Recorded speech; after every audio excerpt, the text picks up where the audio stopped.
Welcome back to the Ace Talks podcast, where we talk about Ecuador and a little more.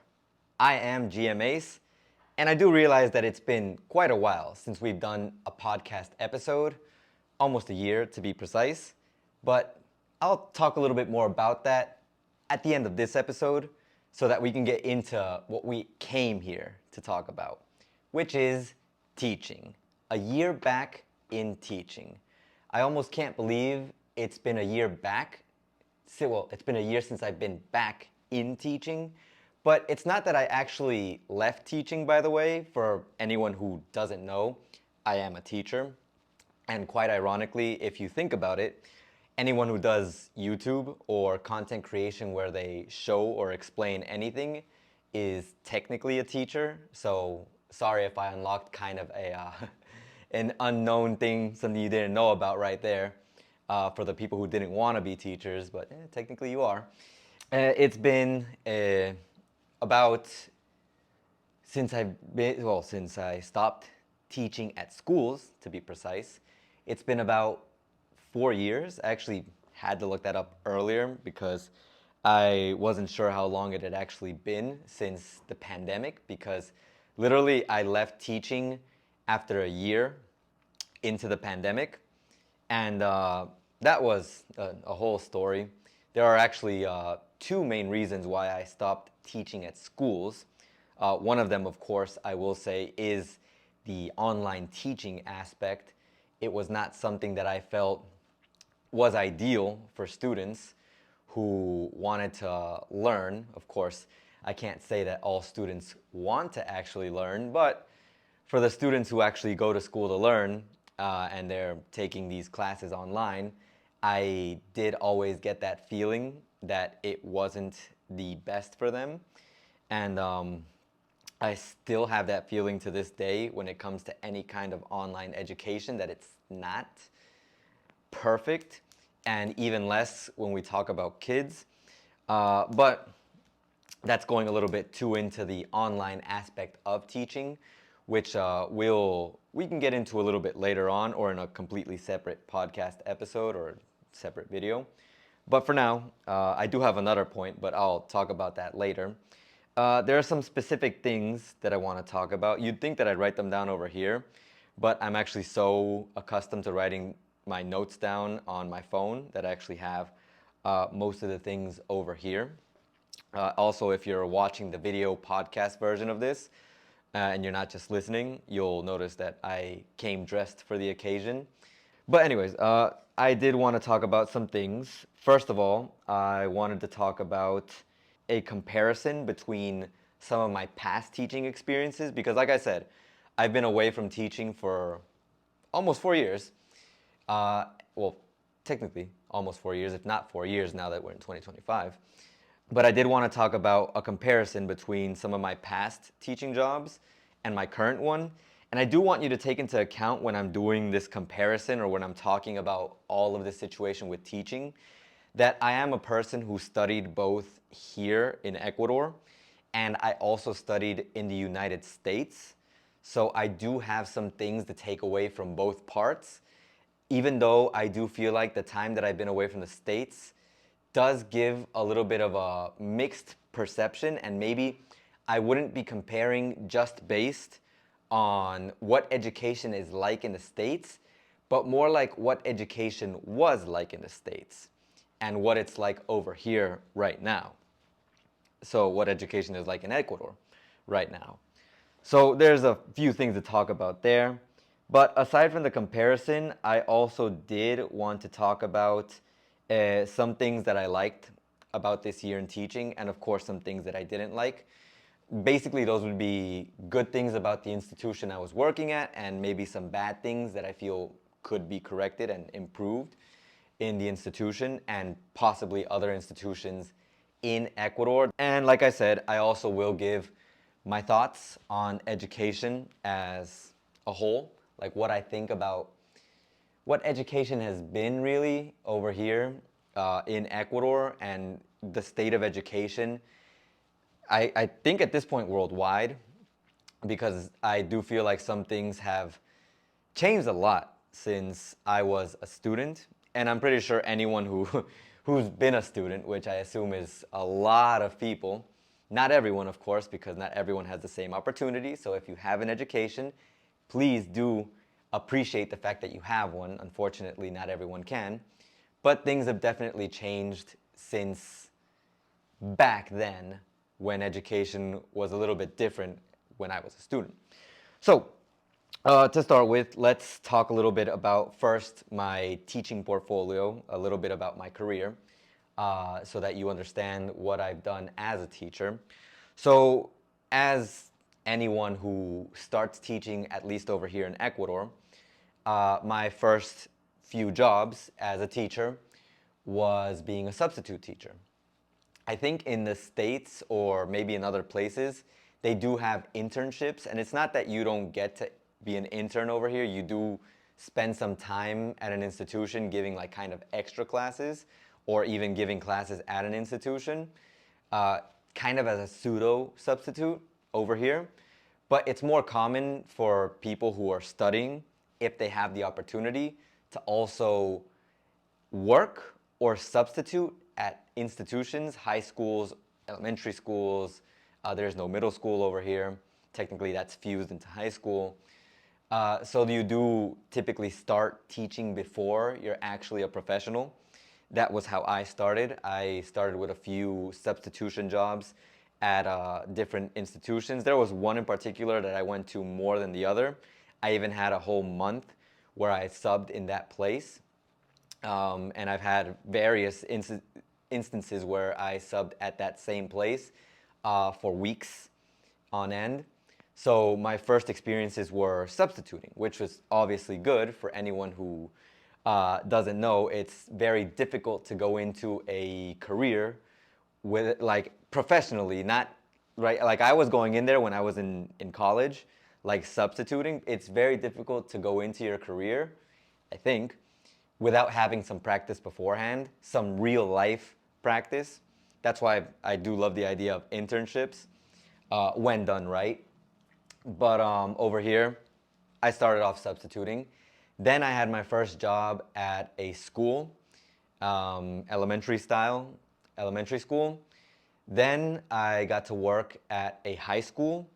And before working at the high school, I actually got a chance to work at, and I do still work at, an academy. That's why I did want to specify that I had stepped away from school teaching, because during all this time, it's not that I've been doing nothing or just been focused on YouTube. I wish I could focus more on YouTube, but YouTube doesn't pay the bills. But I did start working before I got into high school work. I was working at an academy. I still am, like I said. Then I went into a high school. I had started at high school, and I actually got paired with, I don't know if paired with is the right term, but I started working with the last level students, not the last level, but basically 12th grade students, students who were about to graduate. So they always told me that they gave it to me pretty difficult to start with, because when you start with the last group, the 12th graders, they're already kids who've been at the institution. They already know all the teachers. So if you're the new guy, you kind of don't have that bond with them. And it's a little bit harder to reach them because they're older kids. On the other hand, the younger kids, they listen a little bit more, and they are more willing to listen to you because they see you as a big guy. So imagine being a younger guy at that time, because I technically am a young guy still, but imagine being a younger guy at that time going in to teach guys who are pretty young themselves. It's pretty tough. The good thing is at that point, I already had my college degree, so we were set there. But yeah, I started teaching there at the high school. And then after that, when I left the high school, I just stayed at the academy until this year. Like I said, a year back in teaching, I got back into the high school game, if you want to call it that. I have also had, before that, instances where I subbed at universities. They were less because it's not frequent that a university teacher misses classes, and if they do, they don't technically always send a sub. They should, because I mean, if you have a job in the university, you shouldn't risk losing it. But I guess teachers who have tenure don't actually have that same kind of fear. I don't know. I won't go into that because that's not what this video is about, what this podcast episode is about. Uh, that is my teaching career. You could also say that, you could also add to that the private classes that I've had, both to teach English, because I am an English teacher in Ecuador. I teach English as a second language, no, second. And I also have taught for test prep, tests like TOEFL, TOEIC, those two primarily. I've given prep for that. I have books to help prepare, and the knowledge of having taken both tests. Interesting, also part of my career is that I have taken the TOEFL paper-based test, and I've gotten, at least on that paper-based version, 100% on that test. So that has helped me be able to give more validity to my knowledge and to my ability as an English speaker and someone who can teach, not just prep for the test, but teach English, and maybe for other things as well. And I also had the chance to take the TOEIC test, but I took it kind of informally because we took it at the high school, and we took it like just to you could take it like as like kind of a practice test, but it was like the actual test. The only part that was missing was the speaking part, which for anyone who's listening to this video, if you have any concerns about my speaking, well, I don't know what to tell you. But anyways, I took that TOEIC test, and I actually also got 100% on that test. I do think that a lot of it was just being lucky, having the native experience, having the experience of teaching English. So I had understanding of grammar structures, because sometimes when you don't teach it, which was also an experience I had when I first started teaching, which was also a reason why it was good that I practiced by being a substitute, you kind of have this idea that everything works because that's what makes sense. But realistically, that's not true. For example, you can't write in a formal document, I'm gonna be late, because gonna is not a formal word, it is slang. So you have to write I am going to. And most of the time you don't even contract words in written text when you're writing, even for like, well, for formal things most of the time. But even for books, I've seen that it's kind of hit or miss on whether you contract. I think it's more if the person is quoting what the person is saying, like they're saying something, you can speak informally because maybe that's how they speak, but in the rest of the text, you don't. Someone who's a writer can maybe correct that for me in the comments down below. But from what I've seen, at least most of the time, formal writing, you can't use slang. You have to be careful with sentence structure. You're not going to say I is when it's I am. And a lot of things like that, which you might not notice because spoken English is just kind of free, in the sense that you can say anything, and as long as the main point is understood, then the rest of it doesn't really matter. And you could say something similar for any language, like as long as you understand what the person is saying. Like you can walk up to someone in Japan, I assume, and tell them bathroom, and they're going to understand that you want to use the bathroom. So it's not like you have to form complete sentences in order for people to understand you. Okay, but anyways, I'm getting way too into the extras. So that is my teaching career, my portfolio. That's basically what I've done. So now I do want to make some comparisons. I'm going to only focus on the highlights, because if we compare every tiny detail of what one school is like in comparison to the other one, it's going to be very confusing. So we're only going to focus on the main points, those of which the first, I'll start off with strictness. I'll just do the comparison in the sense of which one was the most and which one was the least, and maybe talk a little bit more about that later on when I give my personal thoughts. But at least with the first institution, like I said, I'll do the highlight that I worked at. The strictness levels were probably at the lowest of the three places at schools that I've worked at, in the sense that you had a lot of freedom to do everything that you needed or wanted to do, which is great. I do like the ability to be free and be able to do things the way that you feel is best, because sometimes when you're too limited by a plan, if it doesn't go the way the plan, like you had it planned out, it kind of messes with the rest of the plan. That's a big problem I have with planning in general, which I'll see if I talk about later on. But there do seem to be a lot of discrepancies between what you can do in a class and what actually, well, what you can or should do or what they want you to do, and what actually ends up happening at the end. Like, you can plan a day where you're like, okay, we're gonna finish this page of the book, we're gonna teach this topic, and we'll do this activity.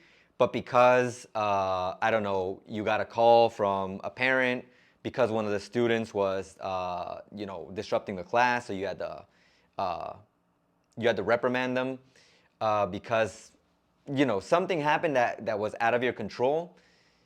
The schedule only allowed you to be able to do the page of the book and give the grammar topic, but you were never able to do the activity.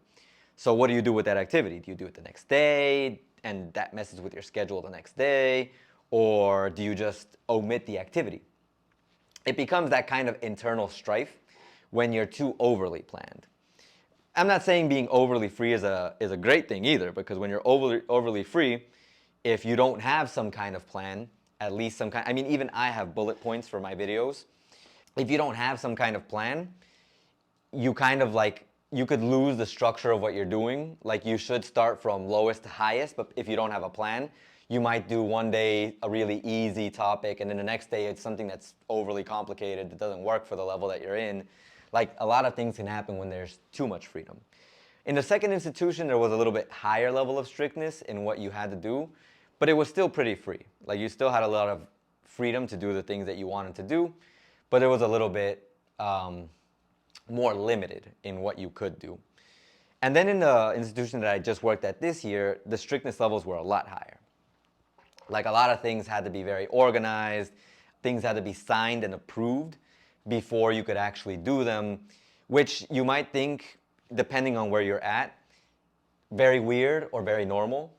But over here, at least based on my first two experiences where you didn't exactly need a signature to be authorized to do something, it was kind of a big shock in a way. Like, oh wow, like, you want to do something, like, well, not do something, but it's more like the tests.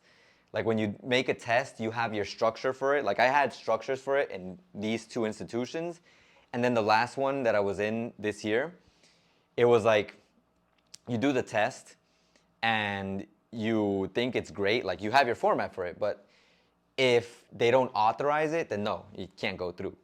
And there are things that I get, like if you might have made a mistake, it's good for someone to look over it, because you might not have noticed it. Like, even in your own egotistical world, you might think, oh, my tests are perfect. As a native English speaker, like, what errors would I have on my test grammatically? But it's not exactly a grammatical error that you have to worry about over here.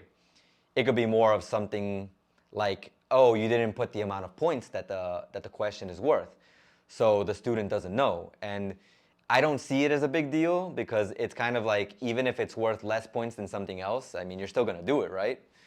But over here, they were very strict about that, making sure it had the points, that they understood how much each question was worth, having the signatures of all the authorities so that, I don't know, maybe it's more formal, and it's not just, oh, the teacher willy-nilly made this test and, like, there was no authorization.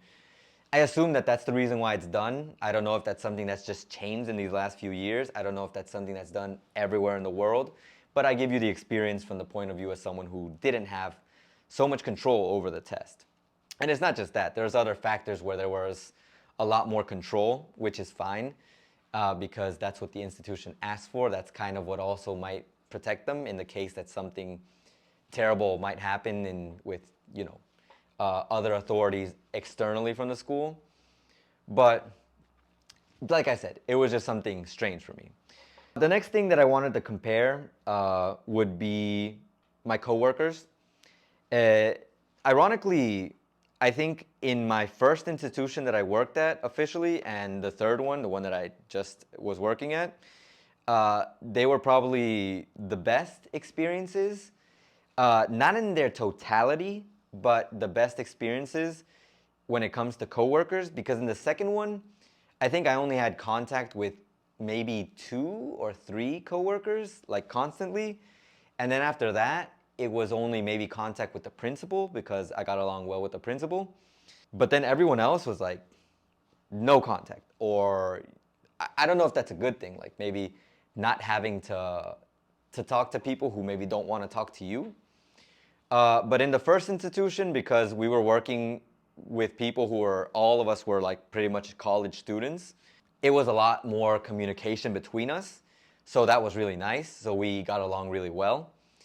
And in this last institution, not everyone, but at least my area, which big shout out to the English area, was great. Like I loved communicating with the English area because there was so much comprehension, so much understanding from everyone that it was very easy to communicate and be able to like resolve things, talk about things that maybe you don't agree with.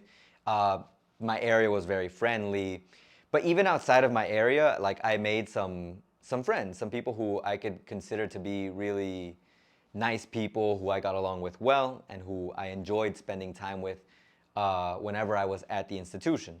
But of course, that's not everyone. There were exceptions, people who don't exactly look eye to eye with you, people who might not even say hi to you, which for people who don't understand how Ecuador is, it's pretty common to greet everyone. But there were people who, if they could avoid greeting you, I felt like they did. But that's just my experience and my thoughts on that. Then let's talk about payment. Oh, always everyone's favorite topic, money. How much do you get paid in each institution? I don't need to go into specific values. Let's just say which one was best. The best one was, of course, my most recent job.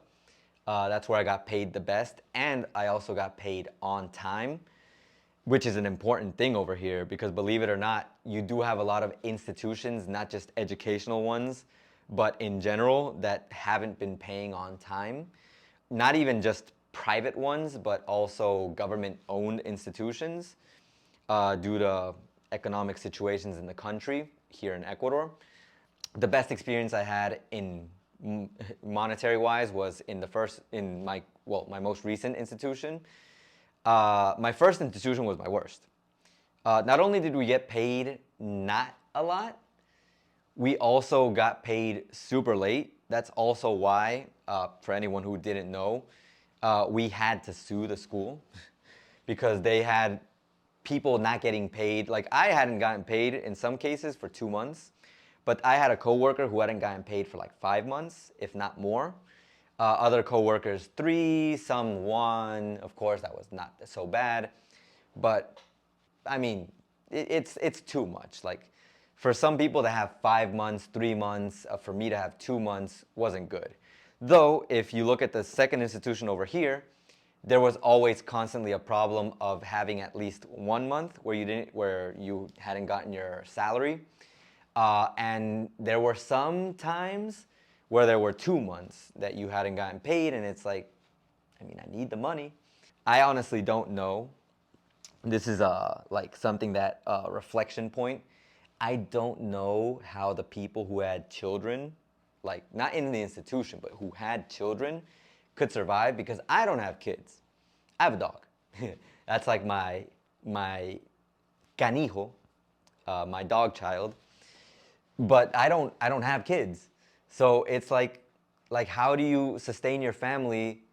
You have kids and you're not getting paid for like 1 or 2 months. Like do you just like not eat a month and hope that the next month you survive with the money from technically last month, or you survive with the last month's money, or you make it stretch out for 2 months, or I don't know.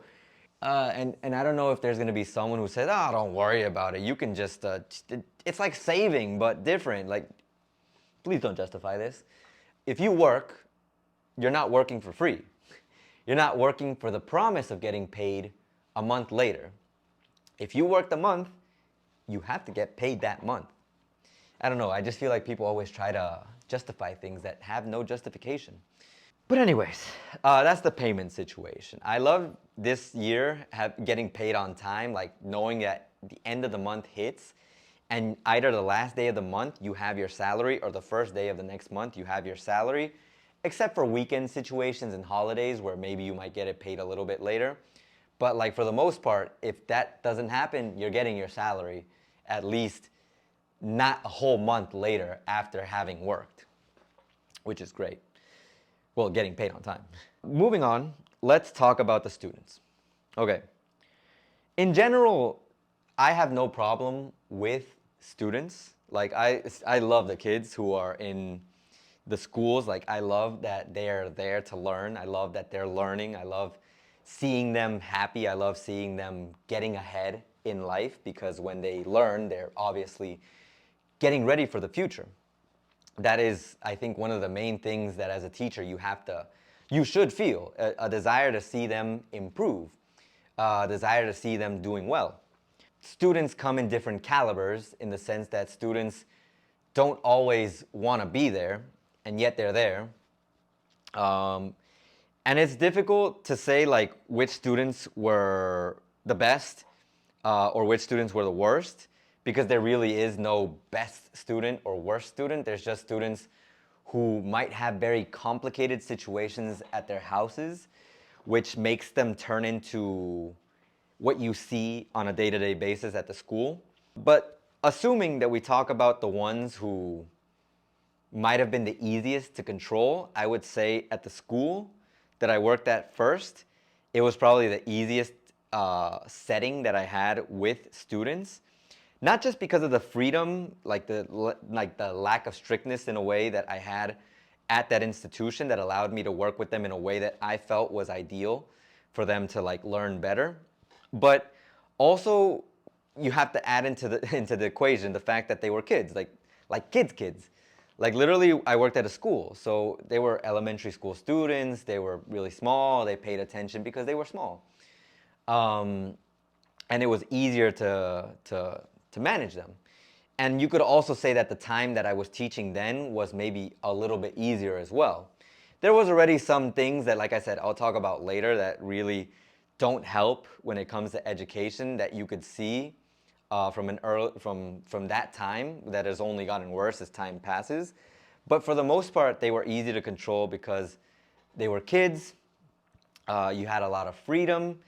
And the main point that made them easy to control was the fact that you didn't have an exaggerated amount of students in each classroom. Now, while what is didactic or not, like easy to teach, does vary from person to person, I assume. I guess some people can control bigger groups better than others.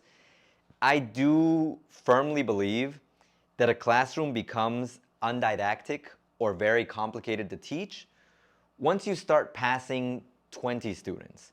Like you can have maybe 25 if they're the kids, maybe even 30 if they're like, the small kids. Well, not the small kids because they go crazy, but the smallish elementary style kids because like they're still controllable. I don't know if someone's gonna say, "Oh, but you're a teacher. You have to know how to control any group of students." I've had classrooms where there's 40 students, and I'd like to see you walk into a classroom with 40 students and control them all. Very complex. But having 20 students, maximum 25, feels like the sweet spot. Like if you have that amount of students, your classroom is controllable, and then you really do have very little to no excuse as to why you shouldn't be able to control them. And that was the situation with the school over here. It was a small school, so you always had classrooms of about 15, maybe 12, maximum 20 students per class, which is great. The situation with the second school I worked at was tough because that was where I had my experience with working with pretty much 40 students in classrooms.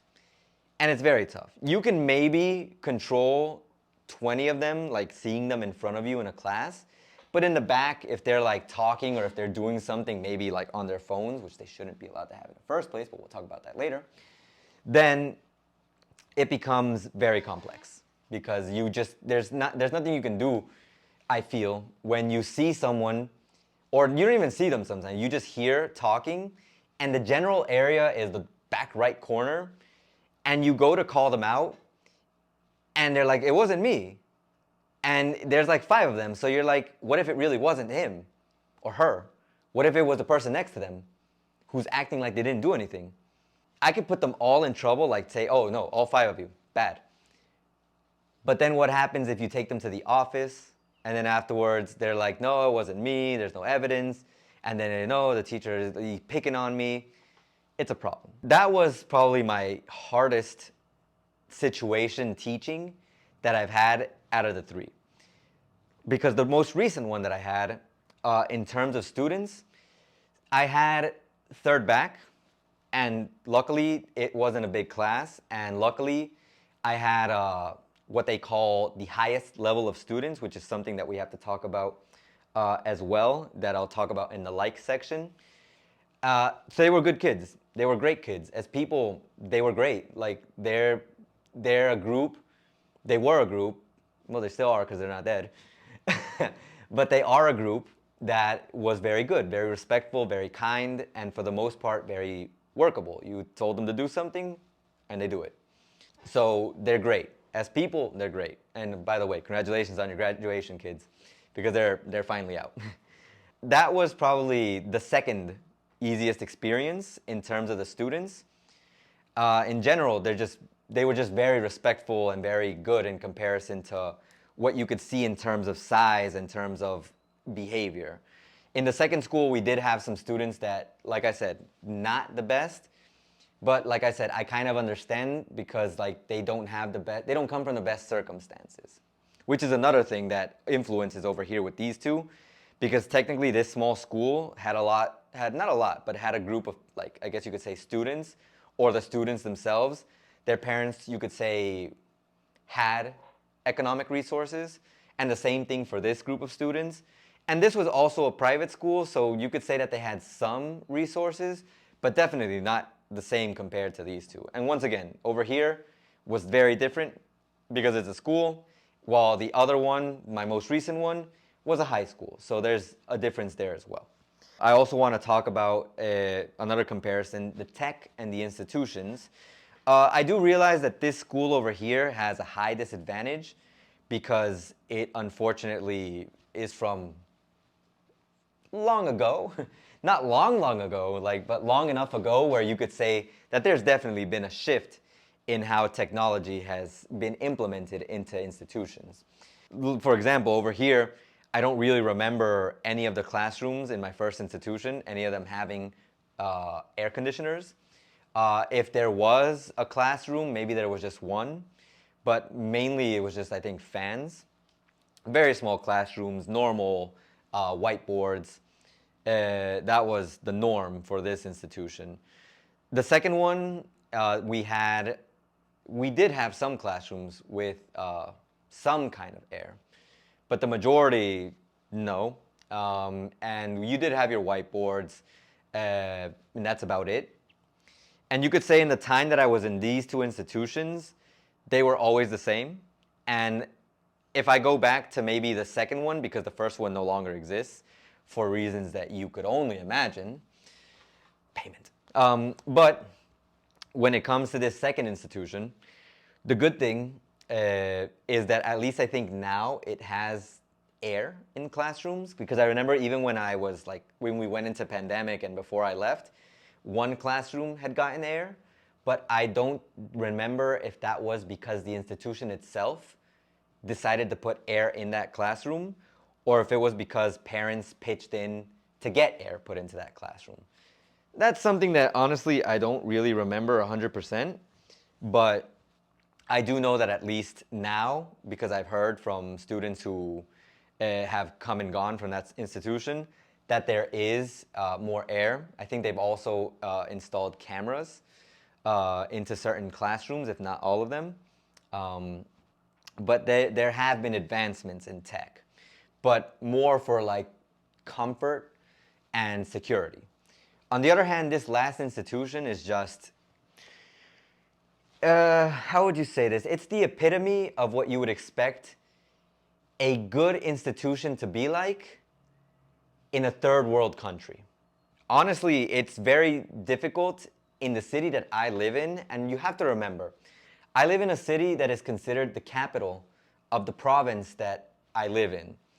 So in theory, it should have some of the best things because the conversation that I see online is always, oh, it's a big city, a capital city. It's a city that, of course, has a lot of things, a lot of advancements.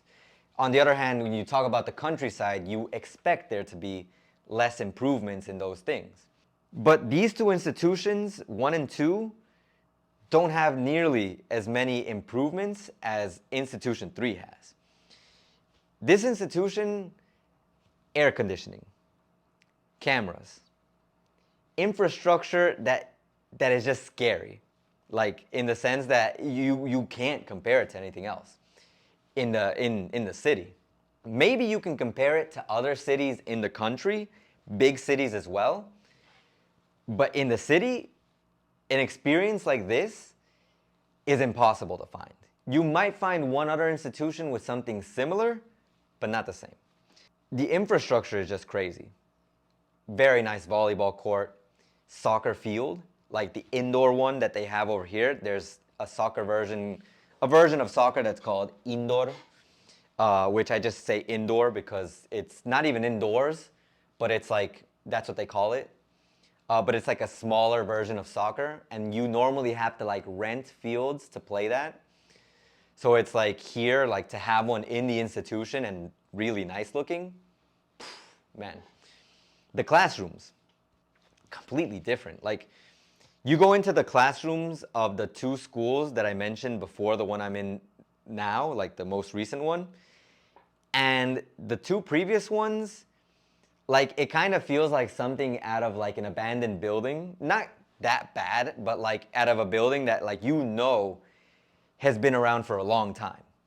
But over here, everything is so modern. The classroom looks modern. The classrooms look modern.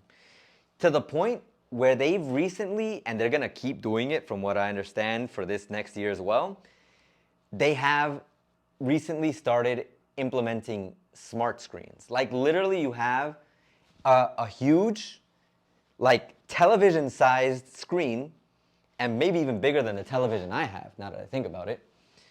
A huge television-sized screen that is a whole smart screen that you can write on it with your finger, or if you have like a magic marker pen, like or whatever, like you can use it like a touch screen. Like what? Here in Ecuador, like man, it's next level, and I really, really like that because it shows the commitment to improving infrastructure, which means it can be done with the right conditions, which is also justified by the cost of joining the school, like matriculating and paying for the school. Like it's expensive, but it shows in the things that they have. And you're not going to get everything you want. If you happen to know someone who studied in that school, or if you happen to be watching this and you study there yourself, realize that there are things that are just unrealistic. Like you can want a lot of things, but just realize that you already have a lot of things in that institution that people can only dream of even seeing in a video somewhere. To imagine it's actually in your city, it's wild. And that also leads into future-proofing. Like it's kind of a combination, the tech and the institution, the infrastructure itself with future-proofing, because it shows that this last school has a commitment to becoming better, and not just gradual 5 years later getting better little by little. It is like every year, from what I understand, that this school is trying to do something to improve the conditions of the institution for the kids, which is the people who they should be focusing on. And of course, they should focus on the teachers as well, because we teach, so we also should have a good environment to be able to teach in. But the main focus is always going to be the students, which is how it should be. And then, of course, have a good infrastructure for the teachers as well, because we enjoy that as well. We get more things to do and more ability to do these things that if we didn't have that, which is what I see would be the case for these two in the majority of schools in the country, then we'd just be stuck behind the times. That's the comparisons of these schools.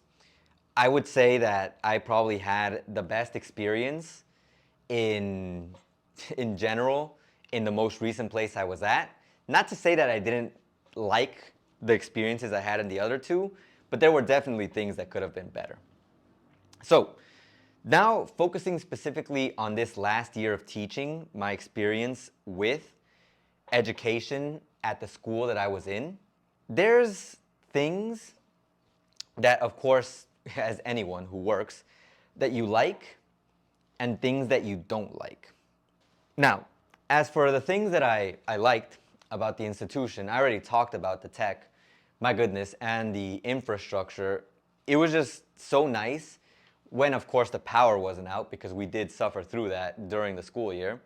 But when we had power, it was nice having air conditioning because it's hot outside. It was nice having an infrastructure that looked like it kind of motivated you to go work because it was so nice in comparison to what you would normally see, not just in other institutions, but maybe in the city or throughout the country itself. So that was really nice. The other things that were nice that I liked about the institution, very kind students, which I'm not saying that there weren't in other places, but I kind of went in with the mentality that maybe I was going to have the typical mentality that I had with any school is that you have a classroom of 30, 40 students where maybe 5 of them are really, really, really focused on the class. Another 5, they're focused, but they're not really completely interested. You'll have 10 who they want their grade, but they're kind of like whatever. And then afterwards you have the rest of the class which just doesn't want to be there, with maybe 3, 4, or 5 students who really just want to make your class a nightmare. But luckily, I didn't really have that. In this institution, the students, at least the ones that I had, were for the most part respectful. I won't say that they all were. There were some that, from what we understood, from these things called the juntas, I don't know what they're translated to into English because I don't know exactly what is the same thing that teachers do maybe in the States or in another country. But basically it's a meeting where you talk about the grades of the students, why they have these grades, maybe any personal situations they might be having at home, so that you keep that in mind, so that you know that if the student is performing poorly, it's because of that, or that might be part of the reason that they're performing poorly, that they're misbehaving, that they've changed. So it's a good way to keep tabs on what's happening in the students' lives. The very difficult part of being a teacher, you have to understand from 20 to 30 to some cases 40 people who might not understand you or might not even be interested in understanding you. Because there are students who care. Like they do say, no, we know, teacher, that you have another job, you have a family, blah, blah, blah. Like a lot of things that we can't exactly project on the students, because the typical thing is students can't know that you're bad in a way. Like not bad like you're a bad person, but that you're going through a hard time. Because if you show that in the class, you might kind of lose a little bit of the structure, the respect, maybe the engagement. And it's gonna vary, like also depending on how you tell them, if you decide to tell them, but it's just things. But at least for the most part, the students, I wouldn't say that there was any severe problems, with maybe 1 or 2, but other than that, I loved the kids. They were great, awesome students, great people. I can only hope that they keep getting better, because that's what, like I said earlier, we want students to just keep improving, to keep becoming better people, to keep becoming better in general. I even told my students a lot, specifically my 9th grade students, you should always strive to be better. Like over there, if they're causing chaos, the other students, if they're misbehaving, that's them. You should always try to be better. Not better than them, but better than yourself each and every day. Because that's what really matters. Another thing that I really liked, and that was something that I was going to mention as part of my comparisons, in regards to the levels, this is something that I've only seen done in this institution, in this high school, which is the fact that you have a level system where the students, it's not like, oh, they level up, yeah, level 1, level 2, but no, more like their English level and even their math level is divided. So you don't have a group of students who have like a mixture, like someone is really low in math, someone is kind of low, someone is really high in the same classroom. No. You split them up into different levels where, for example, in English, let's assume that there are 4 classrooms. So that means there's level 1, 2, 3, and 4. In level 1, there's the highest level students who already know the majority of the grammar topics in the book. They have a higher level of English. Some of them can speak English. Some of them have maybe traveled to other countries to practice English. So they're good.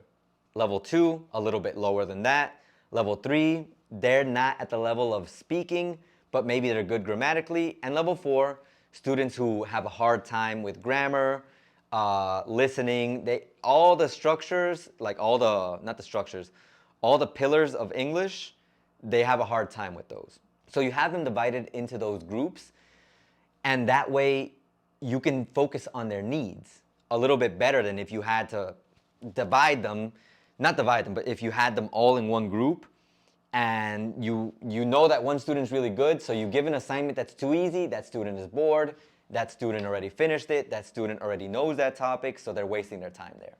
On the other hand, the other students, like not the lazier ones, but the ones who know less, maybe there could be lazy ones in there too, but the ones that know less, they're still struggling because they don't know. The ones who are a little bit in between, they're kind of like, oh, they need help, but they also don't.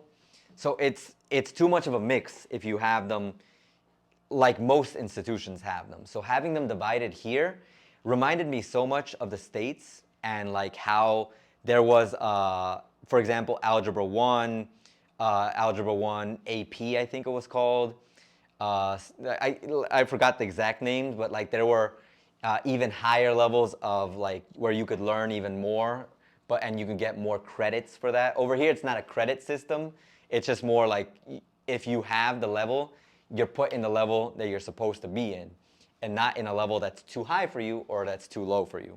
There's that which I really, really, really like in regards to the educational part here. I really like like I said before, again, I have to keep going back to that, the infrastructure, and not just of the classrooms, but the bathrooms, having so many different types of sports opportunities, because this place has a tennis court. Like, what school has a tennis court? Oh man, it gives so many opportunities to the students to not just be focused on the same typical sport. Over here, Ecuador, and probably most of Latin America, is just soccer, soccer, soccer, maybe volleyball, beach volleyball, soccer, soccer, indoor. But here, having the opportunity to learn something like tennis, to do a little bit of something called pickleball, pickle, as they call it in Spanish. Basketball is a good emphasis they give at the school as well. Other schools also kind of have basketball, but less than soccer. But over here, there's like a mix of all these different sports that you just don't see in other schools here, and it's great. If I had to say what I like I said earlier, I liked my area. The English area was great. They actually always helped me out when I needed it, and I needed the help because I was a new guy. And yeah, that was really great.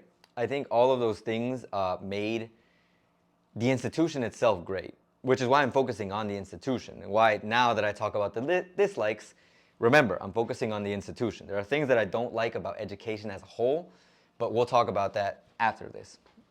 The institution itself, I think it has a big dilemma in regards to the grading system.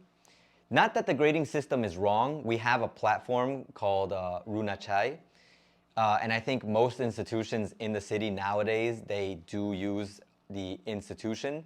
Not the institution, they use the website, this platform, in order to upload grades, to send communications, to upload classes, to do a lot of things. It's very useful. But the problem with the grading in the school is the fact that you run into this problem where the students themselves seem to think that no matter what, they have to get the highest score. Like, I get the idea of feeling like you did a good job and like wanting to get the highest score. Over here, the highest score is a 10. The scale is 1 to 10, and 10 being the highest. Imagine it as if it were 1 through 100. It's kind of the same thing. So all students want a 10. But if your assignment is bad and you get, for example, a 6, a 7, an 8, which is not bad, a 9, which is great, a 9.5, which is pretty much scraping the 10. Students want the 10. Like, they can't be happy with anything less than a 10. And the problem is that the institution itself has kind of permitted for that to be a thing. Because I've talked to people who work in other institutions, and I worked in another institution as well. In other institutions, students would fight for another chance if they got a low grade. Like, we're talking like 2s or 3s, 4s, 5s. They'd fight for a better grade, but almost never a 10. Like, they would fight for a 10 if the conditions were right. The student was sick, the student had a family crisis, a real family crisis, because that's another problem that I'm not even going to get into. But students would fight for a 7, maybe an 8, for most situations. But over here, it's got to be a 10. There's even a system in place where you can talk with some of the authorities of the school, the students, not you as a teacher, but the students, and they get like a certain amount of, I guess we'll call it permissions, to be able to fix your grade to the highest level, if they do the assignment correctly and everything's perfect, which I don't think is right.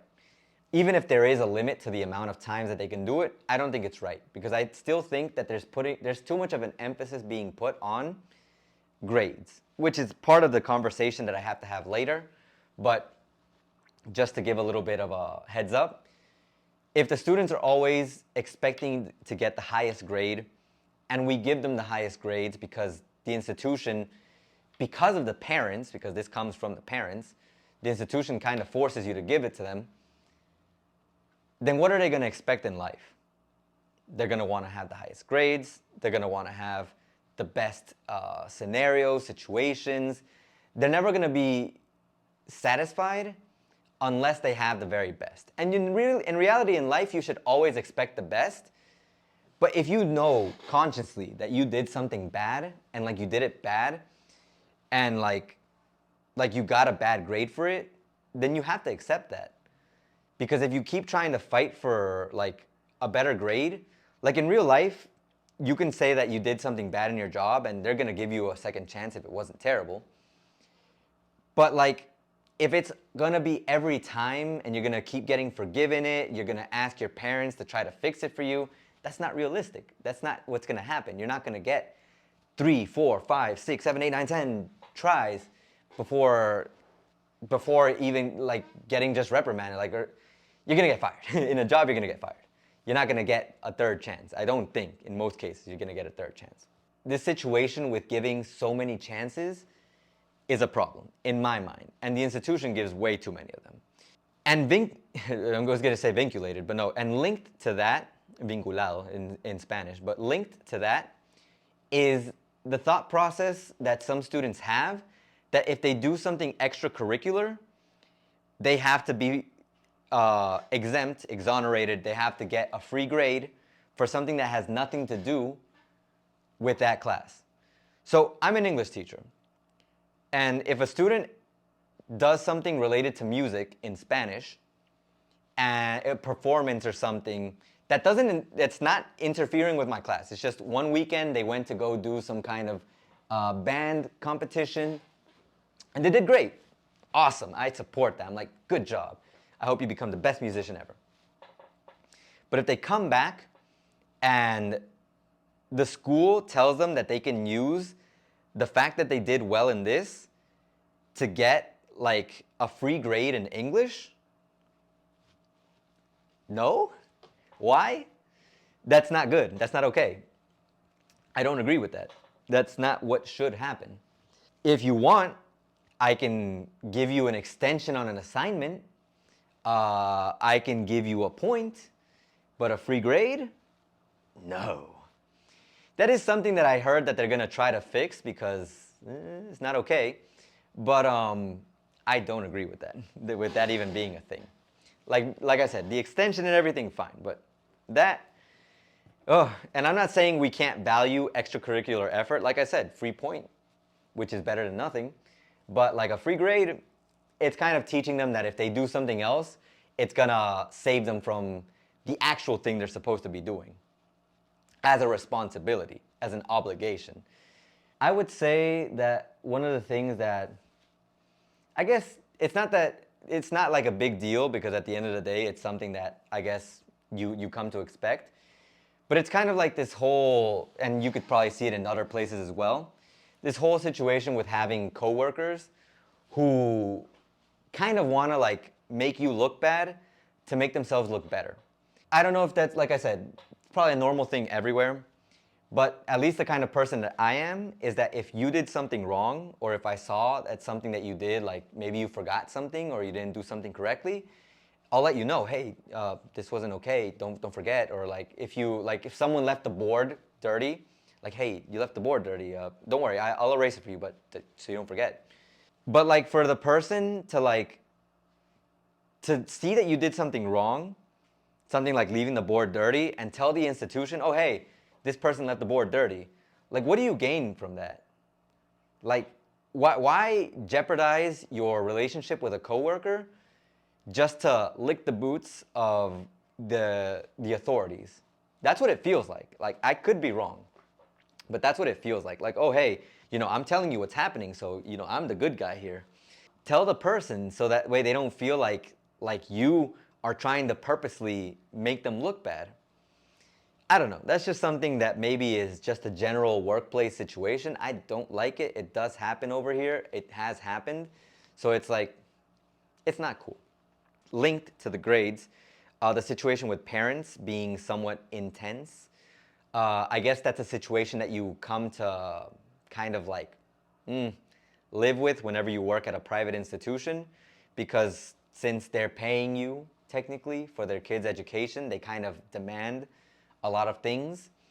Over here, there was always like I said, a kind of pressure to make sure the students were okay.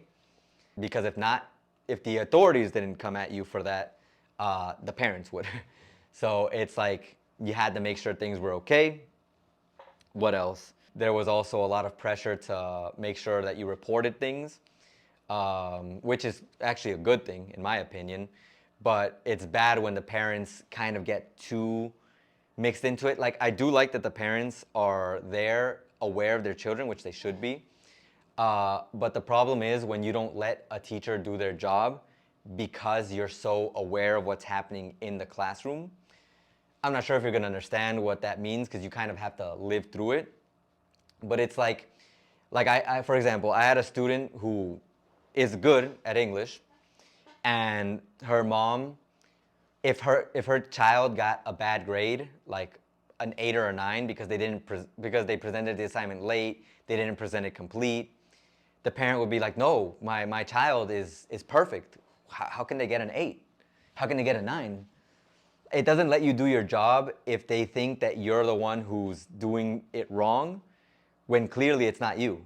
Like, you want me to give your child a good grade, a 10, when they did something incomplete? That's not how things work. That's not how this works? I don't know. So yeah, those are the things that I dislike about the institution. There might be other micro things complaints that maybe I would have in general. But I guess that's what this next section comes in for, my thoughts on education as a whole. I was going to say education as a whole. There's a lot of things that have changed, I feel, in these past few years that I haven't been teaching. Things that I noticed in this year of teaching and have come to re-notice. I should start with by saying that really, a lot of the things that happened in the institution, in the sense that a lot of the things that I came to become as kind of a teacher, and the time that I was away kind of helped me, I guess, settle into that. Because I had left, well, first starting with that, I left teaching at schools mainly because, like I said before, the online situation was not helping. It's not helping anyone. Right now, maybe there's a little bit more seriousness with it, hopefully, because now it's not being forced on people. It's more of a choice. If you want to study online, you can do that. Here, I know that's been a thing in other places before, but here it's like, now it's a big thing. The other reason why I left was because I was unsatisfied with the idea that students could somehow be given a multitude of chances. And even if they failed, like primarily, like they failed in what they were doing, they would somehow still pass. I still remember when I left the other school, the second one, the one before the one I was currently in. When I left, it was because that had happened. I had a student who almost never showed up to classes. Like I probably saw this student maybe 2 or 3 times a month, maybe less. I put the grades in as they should be, not good, because they didn't do much. Aside from not attending classes, you don't do your assignments, you do poorly, you're gonna get a bad grade. And they passed the year. I was like, what? That's not the only situation, because that's my personal experience. But there are other experiences I've heard about where students pass, even if they've been terrible, not just as students, but as people. Terrible, terrible, terrible. So much to the point that they had to be kicked out of the school. But never did I see that in those cases, or never have I been told that in those cases, when the student left, they were kicked out of the school, they leave and they get the opportunity to pass. Like, suppose a student is in 9th grade. Terrible student, terrible person, blah, blah, blah. They get kicked out of the school. The condition for kicking them out is that they go to a new school, they get to go on to 10th grade, but they just can't come back to the institution, which I think is wrong. If they get kicked out because of how bad they were as a student and as a person, then they need to repeat that grade to learn that lesson, because they need to realize, and it doesn't even have to be in this institution, it could be in another one, but they have to learn that lesson that they can't be like that in life and expect no repercussions.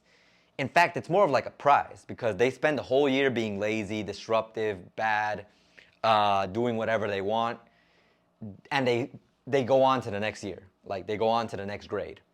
And it's like, oh, I can be bad, and as long as I'm willing to go to another school, I can keep passing the grades? Oh my God, cheat code. Yeah, that's not good. That's never going to result in what we would call, I guess, a good human being going into future educational settings. So I don't agree with that. That's why I left schools. And I just remembered something else that I dislike, but I don't think it's a thing that's limited to the school that I was in, the institution. But I think it also happens in other schools, with some exceptions, because I also heard a point where my friend told me of a place he's sending his children at, and it doesn't happen there. And it actually, the reverse, the right thing happens. And I'm like, that's amazing. Students aren't allowed to bring phones to school, but they do anyways, with their parents telling them that it's the excuse that, oh no, we need to get in touch with them, which is true. Oh no, we need to make sure they're okay, which is true. But the students don't use it for that. The students actually have them, sometimes they use the phone outside of class, in recess, which I guess isn't a big deal. but they'll use it in class, and we'll take it away.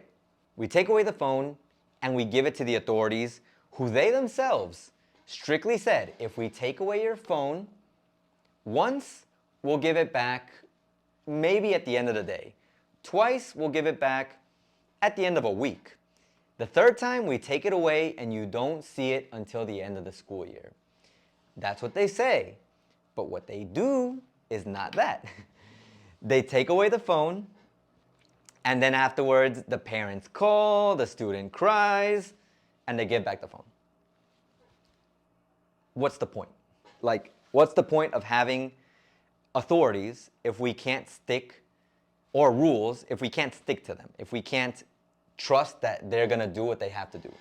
It once again sets a bad precedent where the student believes that if they cry, if they call their parents, that they're gonna get their phone back. And then they never learn, and then they always bring their phone, and since everyone else sees that happen, they all do the same thing, and since the institution, all the people can see each other, and they see that nothing ever happens, what do you think is gonna happen?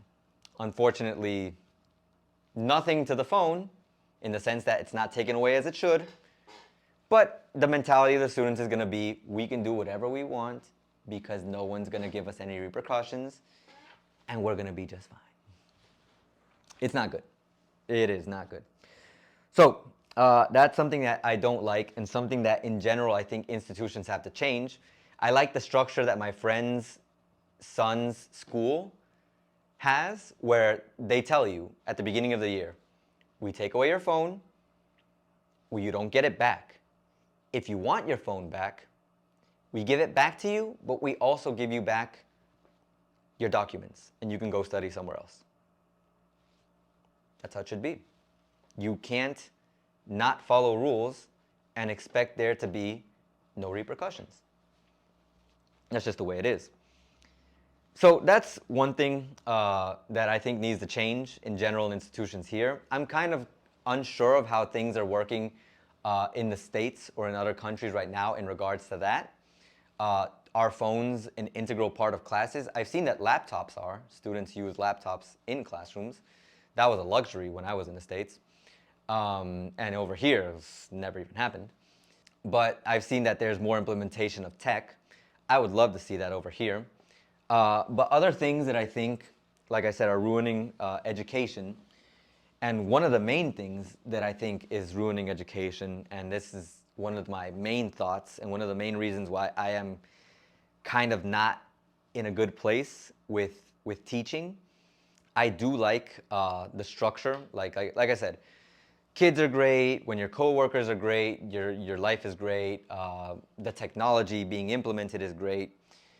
But there's this problem that I think has been going on. I don't know if it's happening in the States. I don't know if it's happening elsewhere in the world, where the teacher is kind of like, I guess not the maximum authority of the classroom is the best way to interpret it. Basically, the person who controls the classroom is the parents. Because before, if you did something wrong in class, if you got a bad grade, the parents will reprimand the kid. And rightfully so, for the most part. Like, there are cases where there are bad teachers, but I think that's the exception and not the rule. For the most part, the teacher is trying to do their job. They give the grades that the student deserves. And if the parents intervene, they have to intervene with the kids and tell them, hey, you're not studying. What's with all the gaming? Why are your grades bad? But now it's the reverse. Instead of reprimanding the students or telling them, hey, what you're doing is wrong, all of the weight goes to the teacher. And it's not just like in the student's case, like where it's just like what's happening? Why aren't you studying? It's like, why does my kid have a bad grade? Why is my kid doing poorly? What are you doing wrong? There's no there's some parents, of course, once again, exception, not the rule, that will talk to you and ask you, hey, my kid has a low grade, can you explain to me why? And like you tell them and they're, okay, I'll talk to them. But most of the time, it's your fault. It's the teacher's fault. The teacher gets reprimanded by the parents, And if the parents want, they talk to the authorities, and then the authorities reprimand you too. It's a problem because as a teacher, it kind of makes you feel like what you do, you have to limit yourself, or you have to change the way that you do things. Because if you do things the way that you're doing them, someone's apparently not happy, and that's just going to get you in trouble with that person and then possibly with the authorities. So it even kind of forces you into a position where you have to do things in a way that isn't even you. You have to like put yourself in a position where you kind of have to like do what everyone else is doing, follow a status quo in order for you not to get in trouble, for you not to get reprimanded, for the students to do well, even though they're doing poorly, and by doing this, you're just kind of you're not doing something good for them. You're actually making things worse for them, because if you make things, for example, if you make things easier for them, then they're not actually doing well. They're just doing well in the easy thing that you gave them. And that's a problem. So you start doing things in a way that isn't you. And one of the most important things about being a teacher, and it's also something that I had to like relearn, because I was teaching at the institution, and it's different teaching at the academy than it is teaching at a high school, but I had to kind of relearn it. As a teacher, you are the maximum authority in the class. And not to look at it as like, oh, you have to do what I say, but looking at it more as you have control of what you do and the way that you teach. That is to say that your class is unique because you are the person who's giving it, and you're giving it your way. What happened to me at the beginning of my educational career is that I had this heavy emphasis that I had to do things perfectly. I thought I had to do things like someone else in order for my class to be good, when it couldn't be farther from the truth that doing that was going to be a good thing. If you try to copy someone else, you have to realize you're never going to be that person. You're never going to be able to do things exactly as they are. And if you try to copy them, you lose the uniqueness of your class, and thus you're going to lose the bond that you might form with the students. And what I mean by that bond is that kind of respect, or that kind of admiration that you gain from students when they see who you are. Because if they're looking at you and you're being someone else, they're not admiring you, they're not respecting who you are. If you're doing things forcibly like someone else, they might not even admire or respect you at all. If you're doing a perfect copy, then you're not even the person they respect or that they admire. They're admiring your coworker or the person who you learned from, or that you completely emulate. Not even learned from, you copied completely, like just stole from them. It's very important to be unique in your class and to be able to do things the way that you want to do them, because I feel like that's the way that you're going to best reach your students. In the same way that in a social media aspect, you want to reach your audience by being you, not by being someone else.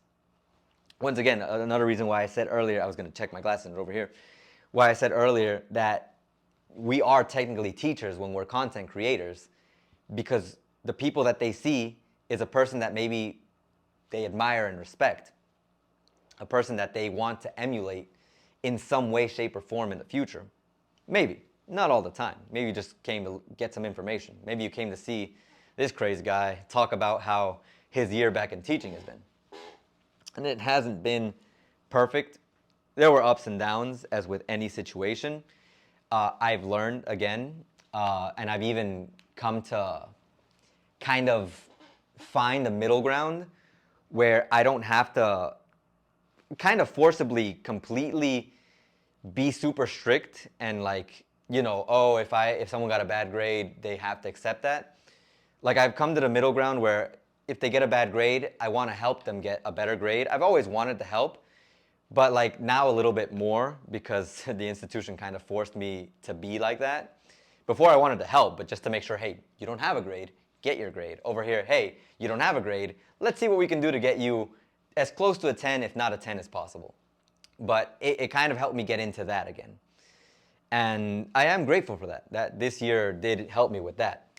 But we definitely need to change this mentality. I don't know if it exists somewhere else, In fact, with the things that I've seen in the videos from the States, where teachers get beaten up by students or they fight with students, like fist fight, it does feel like at least there's some very good things over here about being, I don't know if it's because we're behind the times or if it's just because there's a different form of respect over here towards authorities, teachers.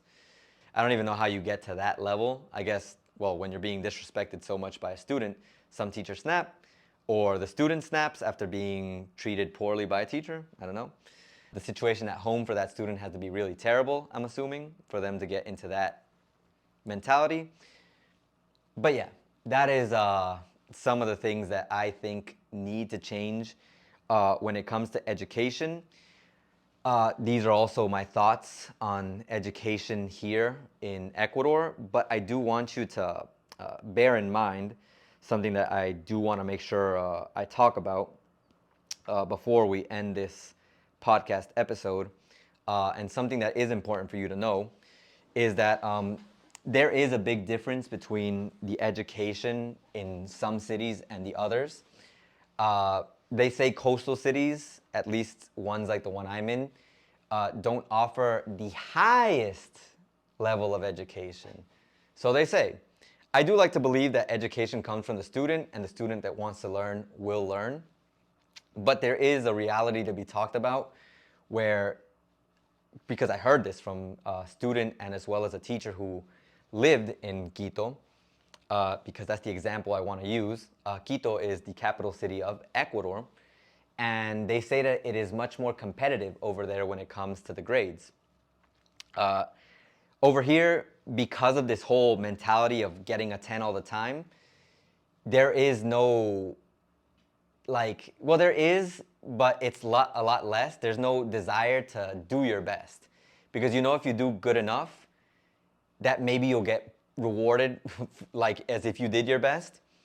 And if not, you can complain and be like, hey, why don't I have a 10?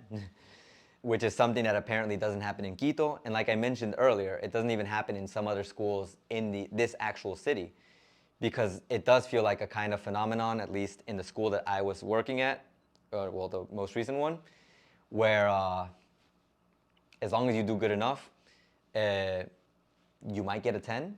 And if not, if you don't get the 10, there's a lot of ways to fight for your 10, when you should be fighting for at least not getting something less than maybe a 9, 8, or if you got a 1, like you're fighting for a 7, because come on, man. How can you go from 1 to 10? So yeah, those are my thoughts. Realize it's not, some of the things are going to vary from city to city. Obviously, like I said earlier as well, there's a difference between the countryside and a difference between the actual city. I do also want to talk about, like I said earlier, why I haven't done podcasts since we are ending this one right now. Honestly, I haven't had the time. You could say that there's been moments that I've had the time, but I always like to set it up like really nice. Like this took me a while to set up. Like I even made the aesthetic really nice. Like here's my mug that says Lágrimas de mis estudiantes, the tears of my students. They give me power. And I set this up really nice just to do something that I think maybe people won't actually watch, they'll just listen to. So just imagine. I'm very meticulous with these things. And being even more honest than that, there is this mentality that I have that podcasts are very lazy. I mean, it is technically just a video that you do less editing, if any editing at all. You just sit and talk to a person. I love how some people do it, like the Waveform podcast that MKBHD has. It's so well produced that I love how it looks. Also, Trash Taste, for anyone who's an anime fan, they do it really well as well. Like they have a nice like setting and everything. But in some cases, it's just two guys talking on a couch. Like I literally shared something in my community post one day that a guy talking about, how about we do something like in real life podcasts, where it's just a group of friends talking about something unscripted, you have some snacks, and no one's recording. Bruh, that is a literal real life hangout. That's not a podcast. Like, it just feels like podcasts are like the very definition of lazy content. And they say that reaction content is lazy, but I made a reaction video that took me a long time to make, even longer than this. And this has already gone on for like over an hour. So it's like really, really long. That video took me longer to make. But anyways, so yeah, that was this podcast episode talking about teaching, talking about life. I'm hoping to make more podcast episodes. I can't promise I'm going to be consistent weekly or monthly because that would be a lie. I want to try to do at least every 2 weeks, if not at least every month, but I won't promise it because I don't want to not fulfill my promise. If you enjoyed this podcast episode, please like, subscribe to the channel, leave a comment down below. Your thoughts on education, on teaching, your thoughts on maybe my experiences, the things that you heard in this episode, anything you'd like to add to the conversation. I'd love to hear your thoughts in the comments down below. If you have any ideas for things you'd like to hear about in future podcast episodes, please let me know. If you're interested in more talks about teaching, I can go more in depth as well. And that's about it. Please take good care of yourself. Wish me luck in this next year of teaching. And as always, ace out.